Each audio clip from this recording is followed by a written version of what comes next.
In this video, you are going to learn how to quickly set up an ONVIF compliant camera in eBA Capture. As a prerequisite, make sure that the camera is switched on and reachable over the network.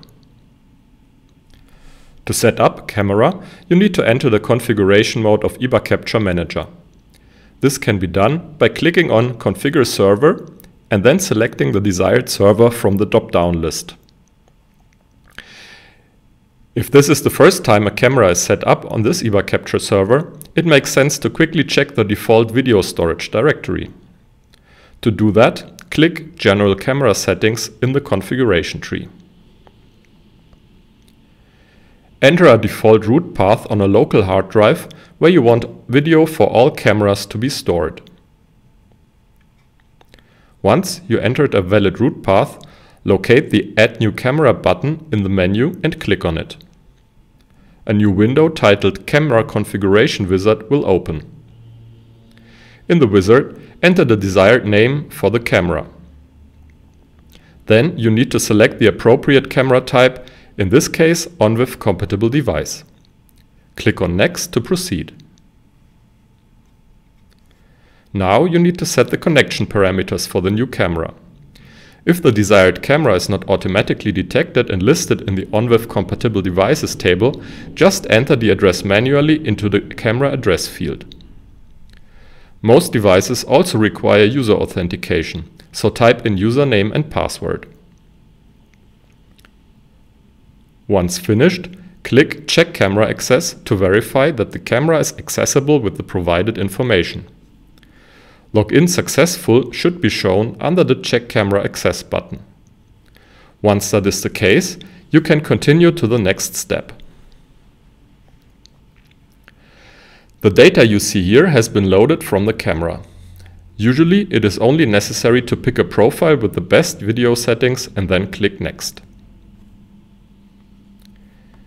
In most scenarios, no changes are required in the streaming, display settings, and PTZ configuration steps. So just click Next 3 times to get to the storage settings. And don't worry, all these settings can be changed later if necessary. You should see a directory name suggestion under the previously defined root path in Video Storage Location. Then you only have to decide how much storage space to reserve for this new camera. It is generally a good idea to start with a low setting and increase it once it becomes necessary. In case you need to follow data privacy regulations, enable Delete Old Video and set the storage duration. Finally, click Next. A short summary will be shown. You can close the wizard by clicking Finish. You will now notice that the new camera has been added to the configuration tree. To actually start recording, click on Apply Configuration in the menu. A dialog opens where you can follow the progress of the ongoing validation steps.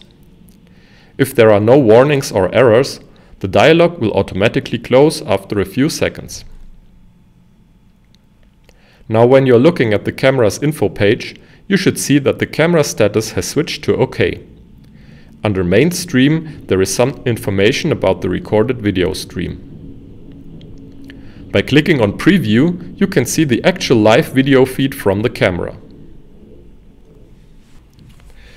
At this point, you have successfully set up an ONVIF camera. The next steps would be to use it for displaying live or recorded video, and of course it would now make sense to connect eBA Capture with eBA PDA to synchronize all recorded video with measurement signals. For further information, take a look at our other videos or visit our website www.iba-ag.com.